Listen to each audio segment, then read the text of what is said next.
Hearty wishes to you all. In this video, we are going to capture a loving father's invaluable advice to his son from Carl Sandburg's poem, A Father to His Son. As usual, poem குள்ள போறதுக்கு முன்னாடி Sandberg பற்றி தெரிஞ்சுக்கலாம். Curl சாண்ட்பர்கின் பெற்றோர் Sweden நகரத்திலிருந்து அமெரிக்காவிற்கு குடிபெயர்ந்தவர்கள். அதனாலேயே carol சாண்ட்பர்கர் Swedish American poet அப்படின்னு சொல்லுவோம். மேலும் இவரை செல்லமா எல்லாரும் சார்லின்னு தான் கூப்பிடுவாங்க. கேரல் சாண்ட்பர்க் இல்லினாய்ஸ் என்ற நகரத்துல கேர்ல்ஸ்பர்க் என்ற இடத்துல 1878 பிறந்தார். இல்லினாய்ஸ் நகரத்தை லேண்ட் ஆஃப் லிங்கன்னு சொல்லுவாங்க. ஏன்னா Abraham Lincoln 16th president of America 1837 anti slavery society, அதாவது அடிமைத்தன ஒழிப்பு சமூகம் என்ற கழகத்தை முதலாக இல்லினாய்ஸ் நகரத்துல, அதுவும் கேர்ல்ஸ்பர்க் என்ற இடத்துல தான் தோற்றுவித்தார். இவ்வளவு பெருமை வாய்ந்த நகரத்துல தான் கேரல் சாண்ட்பர்க் பிறந்தார். Carl Sandburg was a folk singer, அதாவது கிராமிய பாடல்களை பாடும் நபர். இதுல முக்கியமான விஷயம் என்னன்னா, கேரல் சாண்ட்பர்க் எப்படி கிராமிய பாடல்களை பாட கத்துக்கிட்டாருன்னு. ஏழ்மையின் காரணமாக சாண்ட்பர்க் தன் பள்ளி படிப்பை பாதியிலே நிறுத்திட்டு கேல்ஸ்பர்க் நகரத்துல ஹோபோவா தெரிஞ்சார். ஹோபோ மீன்ஸ் ஹோம்லெஸ் பாய். அதாவது 1890s வாகன உற்பத்தி, அதிலும் குறிப்பா ரயில் பாதைகளின் வளர்ச்சியால் அமெரிக்காவின் பொருளாதார நிலை மிகவும் வீழ்ச்சியடைந்தது. வேலையின்மையால் மக்கள் அவதிப்பட்டனர். சிறுவர்கள் கூட வீட்டை விட்டு ஊராக ரயிலில் பயணம் செய்து தினம் ஒரு வேலை என சாதாரண கூலி வேலைகளை கூட செய்தனர். கேரல் சாண்ட்பர்க் தனது 17வது வயதில் வறுமையின் நிமித்தமாக 4 மாதங்கள் கேல்ஸ்பர்க் ஊரிலிருந்து சிகாகோ நகரம் வரைக்கும் ஹோபோக்களோட ரயிலில் சுற்றித் திரிந்தார். அதன் விளைவாகவே பல கிராமிய பாடல்களை கற்றுக்கொண்டார். 1899 வெஸ்ட் பாயிண்ட் என்ற இடத்தில் உள்ள யுஸ்மா, which means United states military academy, அதாவது அமெரிக்காவின் இராணுவ பள்ளியில் கேரல் சாண்ட்பர்க் சேர விரும்பினார். ஆனால் யுஸ்மாவில் சேர்வதற்கு நுழைவுத் தேர்வு உண்டு. கேரல் சாண்ட்பர்க் யுஸ்மா நடத்திய நுழைவுத் தேர்வில் தோல்வியுற்றதால் கேல்ஸ்பர்க் நகரத்தில் உள்ள லோம்போர்ட் காலேஜில் சேர்ந்தார். கார்ல் சாண்ட்பர்க் படித்த லோம்போர்ட் காலேஜ் இப்ப நாக்ஸ் யூனிவர்சிட்டியா மாறிடுச்சு. ஆப்ரஹாம் லிங்கனோட விவாத மேடை பேச்சுக்களும் இந்த லோம்போர்ட் காலேஜ்ல தான் நடக்கும். மேலும் லோம்போர்ட் காலேஜ்ல பணியாற்றிய ப்ரொஃபசர் பிலிப் கிரீன்ரைட் என்பவர் கணிதத்துறையில் பேராசிரியராக இருந்தாலும் மாணவர்களை கவிதை மற்றும் கட்டுரைகளை எழுத ஊக்கப்படுத்துவார். இவரே சொந்தமாக கையால் அச்சிடும் இயந்திரத்தையும் வைத்திருந்தார். சாண்ட்பர்கை கவிதைகள் எழுத அதிகம் ஊக்கப்படுத்தியவர் ப்ரொஃபசர் பிலிப் கிரீன்ரைட். சாண்ட்பர்க் எழுதிய போயம்ஸ் எல்லாத்தையும் அச்சிட்டு வெளியிடவும் செய்தார். 1902 சாண்ட்பர்க் 2வது முறையாக தனது படிப்பை நிறுத்திவிட்டார். கல்லூரியில் பட்டம் பெறாமலே வெளியே வந்துவிட்டார். கல்லூரியை விட்டு வெளியே வந்த Carl Sandburg Chicago Daily News என்ற நாளிதழில் ஒரு பத்திரிகையாளராக தன் பணியை தொடர்ந்தார். அவர் எழுதிய பாடல்களை தொகுத்து வெளியிடவும் செய்தார்.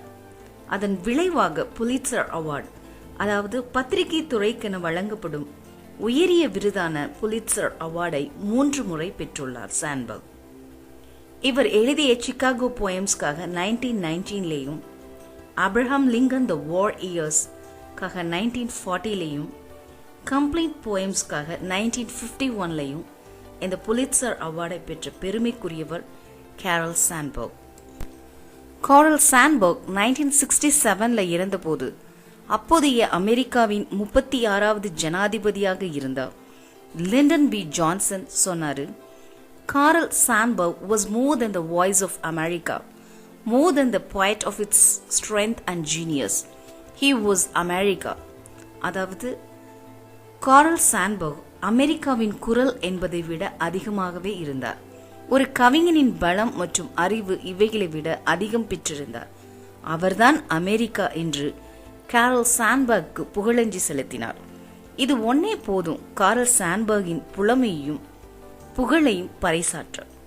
இப்போ அவர் எழுதிய எ ஃபாதர் டு ஹிஸ் சன்ல காரல் சாண்ட்பர்கின் வாய்ஸ் என்னவா இருக்கும்னு பாப்போமா? A father sees his son nearing manhood. What shall he tell that son? ஒரு தந்தை பெரிய ஆளாக வளரும் தன் மகனை காண்கிறார். பெரிய ஆளாக வளரும் மகனிடம் ஒரு தகப்பன் என்ன சொல்லுவார் என்று கேள்வியும் எழுப்புகிறார் காரல் சாண்ட்பர்க். மேலோட்டமா இந்த லைன்ஸை வாசிச்சா ஒரு தகப்பன் பெரிய ஆளாக வளரும் தன் மகனிடம் கூறும் அறிவுரை மாதிரி இருக்கும். ஆனா உள்ளான அர்த்தம் என்னன்னா, நான் ஏற்கனவே சொன்ன விஷயத்தை மீண்டும் ஹைலைட் பண்ண ஆசைப்படுறேன். லிண்டன் பி ஜான்சன், அதாவது 36வது அமெரிக்காவின் ஜனாதிபதி, காரல் சாண்ட்பர்கை பற்றி சொன்ன வாசகம். காரல் சாண்ட்பர்க் வாஸ் அமெரிக்கா, அதாவது காரல் சாண்ட்பர்கை அமெரிக்காவின் அடையாளமாக சொல்கிறார். நம்ம போயம்ல தந்தை என்று குறிப்பிடுவது அமெரிக்காவின் குரலாகவும் பெரிய ஆளாக வளரும் மகனாக அந்நாட்டு இளைஞரை குறிப்பிடுவதாகவும் எடுத்துக்கொள்ளலாம். Life is hot, be steel, be a rock, and this might stand him for the storms and serve him for humdrum monotony. வாழ்க்கை கடினமானது, நீ ஸ்டீல் மாதிரி இரு, பாறை போல் இரு. பாறை மாதிரியும் ஸ்டீல், அதாவது எஃகு போல் கடினமாய் இருந்தால் வாழ்க்கையில் புயல் போல் வரும் கஷ்டங்களை எதிர்த்து நிற்க முடியும். மேலும் ஒரே மாதிரியான வாழ்வை வாழ உதவும் என்கிறார் சாண்ட்பர்க். இந்த லைன்ஸ்ல சாண்ட்பர்க் ஸ்டீல் என்ற வார்த்தையை பயன்படுத்தியிருப்பது ரொம்பவே வித்தியாசமான ஒன்று. ஸ்டீல், அதாவது எஃகு என்று அழைக்கக்கூடியது மெட்டல் கிடையாது, ஒரு அலாய், அதாவது கலவை உலகம். இரும்பும் கார்பன் சேர்ந்த கலவை என்பதால் எளிதில் துருப்பிடிக்காது. அதேபோல் பாறையும் இயற்கையாகவே பல கனிமங்கள் ஒன்று சேர்ந்து உருவானதாகும். ஸ்டீல் செயற்கையாக உருவாக்கப்பட்டவை, பாறை இயற்கையாக உருவானவை. அதனால் இளைஞனாக வளரும் மகனும் ஸ்டீலை போன்று வாழ்வின் போராட்டங்களை எதிர்கொள்ள வாழ்க்கை கடினமானது என்பதை மற்றவர்களின் அனுபவத்தின் மூலம் புரிந்து கொண்டு வாழ வேண்டும். மேலும் பாறை போல் இயற்கையாகவே மனதில் தைரியம், நம்பிக்கை போன்ற ஆளுமை தன்மையுடன் இருக்க வேண்டும் என்பதை அழகாக சுட்டிக்காட்டியுள்ளார் காரல் Sandberg. And guide him among sudden betrayals and tighten him for slack moments.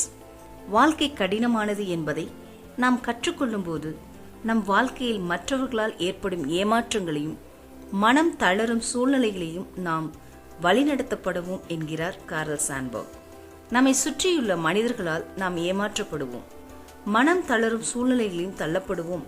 ஆனால் அந்த தருணங்களிலும் பாறை மாதிரி வாழ்க்கை கடினமானது என்ற உணர்வுடன் வாழ பழகிக்கொள்ள வேண்டும் என்ற உன்னத கொள்கையை அருமையாக பதிவு செய்துவிட்டார் காரல் Sandberg. Life is a soft loam, be gentle, go easy, and this too might serve him. Brutes have been gentled where lashes failed. இரண்டாவதாக, வாழ்க்கை என்பது வளமான மண் என்கிறார். மென்மையாகவும் எளியவர்களாக மாறுவதும் கூட உதவியாக இருக்கும் என்கிறார். சவுக்கு அடிகளால் சரி செய்ய முடியாத முரட்டு மனிதர்களும் அன்பால் மென்மையானவர்களாக மாறியிருப்பதாக ஒரு ஸ்டேட்மெண்டை சொல்கிறார் காரல் சாண்ட்பர்க். கடினமான பாறை போல் இருக்க சொன்ன காரல் சாண்ட்பர்க் மென்மையான மண் போல் மாற சொல்கிறார். மென்மையான விதைகள் மென்மையான மண்ணில் மட்டுமே வளரும். அதுபோல் மனதில் மென்மையான அன்புள்ளவர்களாக மாறும்போது கடினமான முரட்டு மனிதர்களையும் வெல்ல முடியும் என்கிறார் காரல் Sandberg.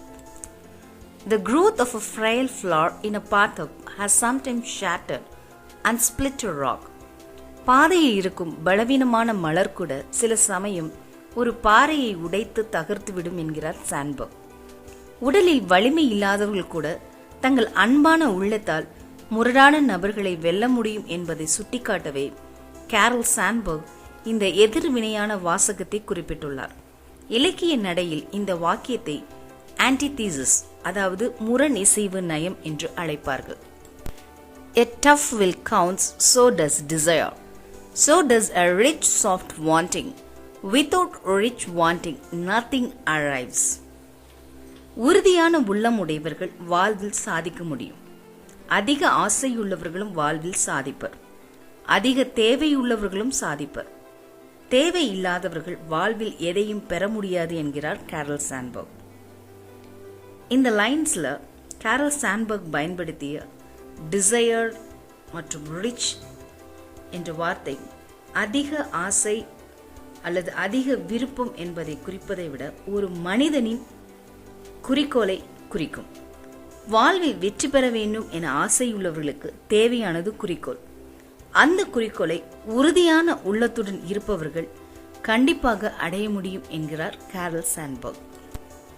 Tell him too much money has killed men and left them dead years before burial.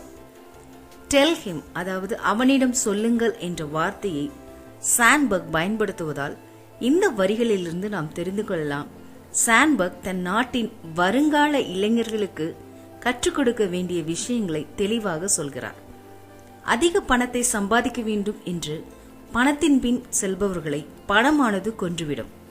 ஒருவன் முதிர்ச்சியடைந்து சாகும் நிலை வருவதற்கு முன்பவே பண ஆசையானது அவனை கொன்றுவிடும் என்கிறார் Sandberg. The quest of lucre beyond a few easy needs has twisted good enough man sometimes into a dry thwarted worms. தேவைக்கு மேல் கண்ணியமற்ற சம்பாதிக்கும் பணம் நல்ல மனிதரை கூட சில நேரங்களில் விரக்தியற்ற புழுக்களாக்கும் என்று பண ஆசையின் அழிவு நிலையான மரணத்தை குறிப்பிடுகிறார் Sandberg. Tell him time as a stuff can be wasted. நேரத்தை ஒரு பொருளாக கருதி அதை வீணாக்கலாம் என்கிறார் சாண்ட்பர்க். அதாவது வாழ்க்கையில் நாம் ஒரு விஷயத்தை கற்றுக்கொள்ளும் போது செலவிடப்படும் நேரத்தை ஒரு பொருட்டாக எண்ண வேண்டாம் என்பதை சொல்லவே நேரத்தை வீணாக்கலாம் என்கிறார். Tell him to be a fool ever so often and to have no shame over having been a fool. எப்பொழுதும் முட்டாளாக இருப்பது நல்லது என்கிறார். மேலும் அதில் வெட்கப்படுவதற்கு ஒன்றும் இல்லை என்கிறார் சாண்ட்பர்க். எவன் ஒருவன் தன்னை முட்டாளாக தனக்கு ஒன்றும் தெரியாது என்று நினைக்கிறானோ அவனே வாழ்க்கையில் பல விஷயங்களை கற்றுக்கொள்ளுவான். தனக்கு எல்லாம் தெரியும் என்பவன் ஒருபோதும் எதையும் கற்றுக்கொள்வது கிடையாது என்பதை தெளிவுபடுத்தவே சாண்ட்பர்க் இந்த அறிவுரையை சொல்கிறார். Yet learning something out of every folly, hoping to repeat none of the cheap follies. சில நேரங்களில் ஒருவனுடைய முட்டாள்தனத்திலிருந்து ஒரு பாடத்தை கற்கலாம் என்கிறார் சாண்ட்பர்க். ஆனால் செய்த தவறையே மீண்டும் மீண்டும் செய்யக்கூடாது என்ற அறிவுரையும் சொல்கிறார் Sandberg. Thus arriving at intimate understanding of a world numbering many fools. உலகில் உள்ள அநேக முட்டாள்கள் தங்கள் தவறுகளிலிருந்து மிகப்பெரிய புரிதலை வாழ்க்கையில் அனுபவித்துள்ளார்கள் அல்லது கற்றுள்ளார்கள் என்கிறார் Sandberg. Tell him to be alone often and get at himself. தனியாக இருக்கும்படி அறிவுரை சொல்கிறார் சாண்ட்பர்க். ஏன்னா தனியாக ஒருவன் இருக்கும்போது தன்னை குறித்து அல்லது தன் நிலையை குறித்து அவனே அறிந்து கொள்ளலாம் என்கிறார் Sandberg. And above all, tell himself no lies about himself, whatever the white lies and protective fronts he may use against other people.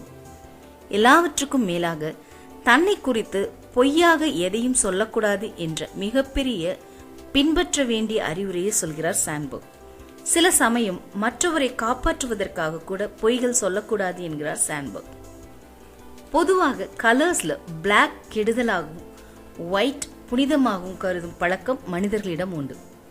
அதனாலேயே உண்மையில்லாத விளையாட்டுக்காக சொல்லக்கூடிய பொய்களை ஒயிட் லைஸ் என்று அழைப்பர். ஆனால் சாண்ட்பர்க் விளையாட்டுக்கு கூட பொய்கள் சொல்லக்கூடாது என்பதை வலியுறுத்தவே no lies about himself, whatever the white lies என்று பயன்படுத்தியுள்ளார்.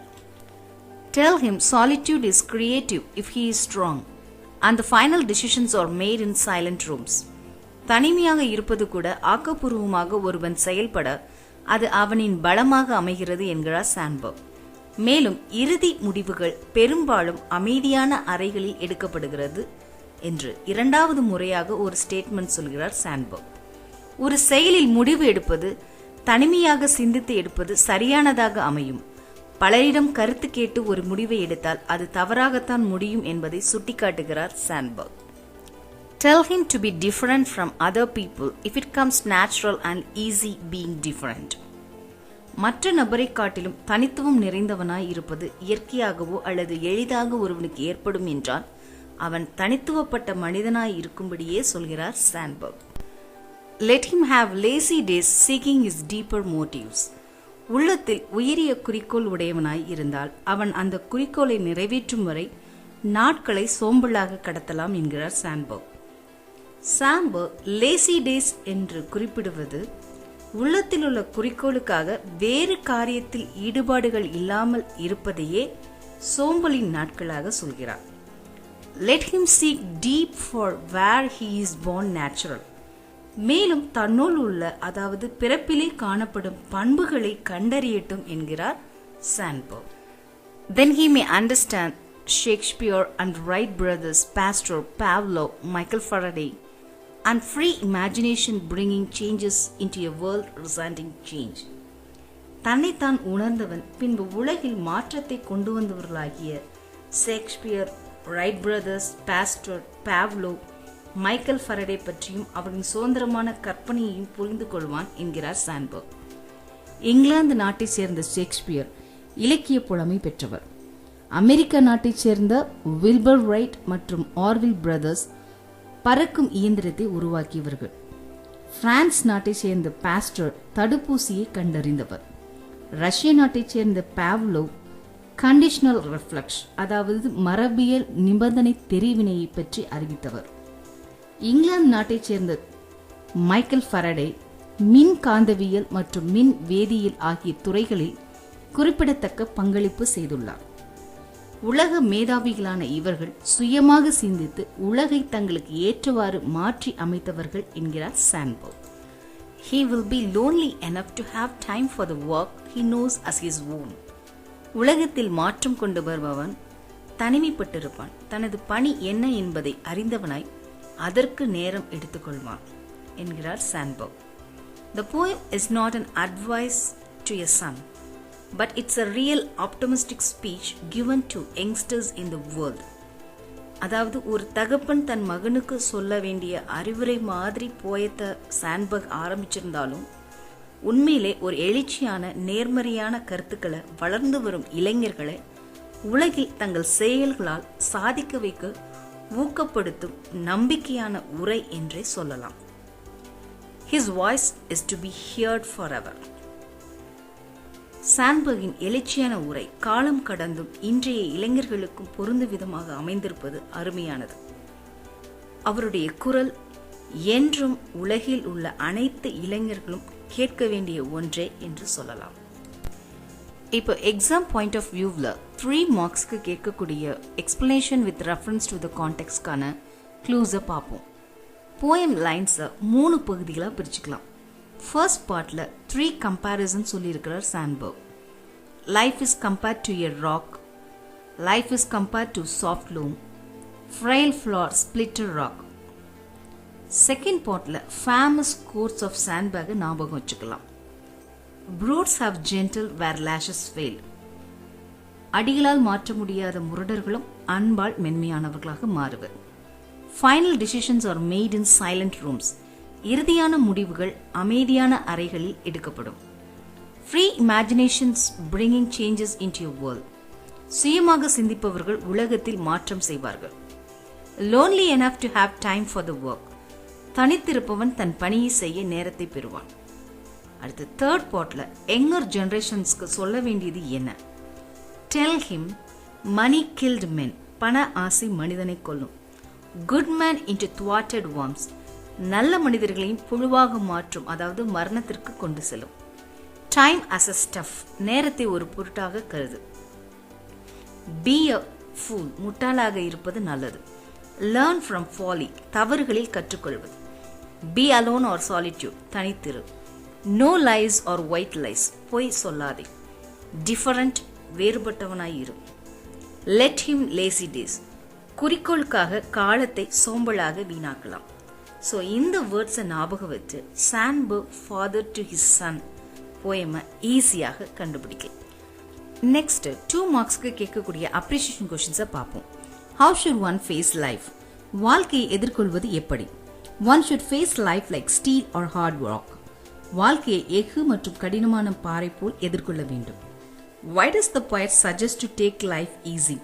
வாழ்க்கை சுலபமானது என ஏன் கூறுகிறார்? Life is like a fertile soil. If one is gentle and easy, he too can succeed. வாழ்க்கை என்பது வளமான மண் போன்றது. மண் மாதிரி மென்மையானவர்களாக மாறும்போது வாழ்க்கையில் சுலபமாக வெற்றி பெற முடியும். Can being in solitude help a strong human being? How? தனித்திருப்பவன் உறுதியானவனாக முடியுமா? எப்படி? Being in solitude help a man. He becomes creative and strong in solitude. தனித்திருப்பது ஒரு மனிதனுக்கு உதவியாக அமையும். அவன் படைப்புத்திறன் உள்ளவனாகவும் உறுதியானவனாகவும் மாறுவான். Why does the poet suggest that time can be wasted? Time can be wasted in learning new things and learning from one's mistakes. நேரத்தை வீணாக்குவது புதிய விஷயங்களையும் தனது தவறுகளிலிருந்து ஒருவன் கற்றுக்கொள்கிறான். Is it sane to be a fool at times? No, it's not shame to be a fool. ஒருவன் முட்டாளாக இருப்பதற்கு வெட்கப்பட வேண்டியது இல்லை. What does one learn from every folly? One does learn something from every failure. ஒருவன் தன் தவறுகளிலிருந்து ஏதோ ஒன்றை கற்றுக்கொள்கிறான். How does free imagination help the world? சுயமாக சிந்திப்பது எவ்வாறு உலகிற்கு உதவும்? Free imagination helps to bring changes into the world. சுயமாக சிந்திப்பவர்கள் உலகத்தையே மாற்ற முடியும். நெக்ஸ்ட் போயம்ல உள்ள லிட்டரரி டிவைசஸ், அதாவது இலக்கிய நயத்தை பார்ப்போம். First, hypophora is a device to ask a question and immediately answering it. ஹைப்போஃபோரா அப்படின்னா கேள்வியும் கேட்டு அதற்கு விடையும் சொல்லப்படுவது. போயம்ல a father sees his son nearing manhood. What shall he tell that son? தந்தை பெரிய ஆளாக வளரும் மகனிடம் என்ன சொல்வார் என்று கேள்வியும் எழுப்பி பின்பு poet அதுக்கு பதிலும் சொல்வார். So the literary device employed in the line is hypophora. Next literary device is metaphor. Comparison is made without using the words as or like. Poemல life is hard, be steel, be a rock. இந்த லைன்ல life is compared to steel and a rock. Next லைன்ல life is a soft loam, be gentle, go easy. இந்த லைன்ல life is compared to soft loam, அதாவது வளமான மண். Next literary device is antithesis, that is idea of contrast. முரண்பாடான கருத்துக்களை வரியில் சொல்வது. The growth of frail flower in a path has sometimes shattered a split rock.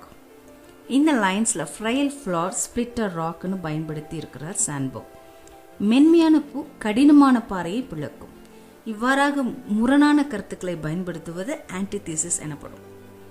Brutes have been gentle where lashes failed. இந்த லைன்ல brutes gentled, முரட்டுத்தனம் மென்மையாக என்று எதிர்வினை வார்த்தைகளை பயன்படுத்துவதும் antithesis. Next literary device is transferred epithet. An epithet grammatically qualifies a noun other than person or thing. It is actually describes. அதாவது நேரடியாக பொருள்படும் வார்த்தையை பயன்படுத்தாமல் அடைமொழியாக பயன்படுத்துவது. And left them dead years before burial. poem லைன்ல dead years, அதாவது மரித்த வருடங்கள் என்ற அடைமொழி வருடங்களை இங்கு குறிக்காமல் மனிதனின் இறப்பு காலத்தை குறிக்கும். Let him have lazy days seeking his deeper motives. So அதுபோல lazy days, சோம்பலான நாட்கள் என்ற அடைமொழி நாட்களின் சோம்பலை இங்கு குறிக்காமல் மனிதனின் சோம்பல் நாட்களை குறிக்கும். Bringing changes into a world resenting change. So இந்த லைன்ல வேர்ல்ட் ரிசென்டிங், அதாவது உலகின் மனக்கசப்பு என்ற அடைமொழி உலகம் மனக்கசப்போடு இருப்பதை குறிக்காமல் உலகில் உள்ள மக்களின் மனக்கசப்பை இங்கு குறிக்கும். Next device is repetition. To stress anything more important, poet repeatedly uses certain words in the poem. Tell him too much money has killed man. Tell him time as a stuff can be wasted. Tell him to be a fool ever so often. Tell him to be alone often and get at himself. Tell him solitude is creative if he is strong. Tell him to be different from other people. Let him have lazy days seeking his deeper motives. Let him seek deep for where he is born natural. Sandburg, a father to his son poemல tell him என்ற வார்த்தையும் let him என்ற வார்த்தையும் ரிப்பீட்டடா பயன்படுத்தி இருப்பார். Now I hope you have heard the real voice of Sandburg and witnessed his mastery over language. Thank you.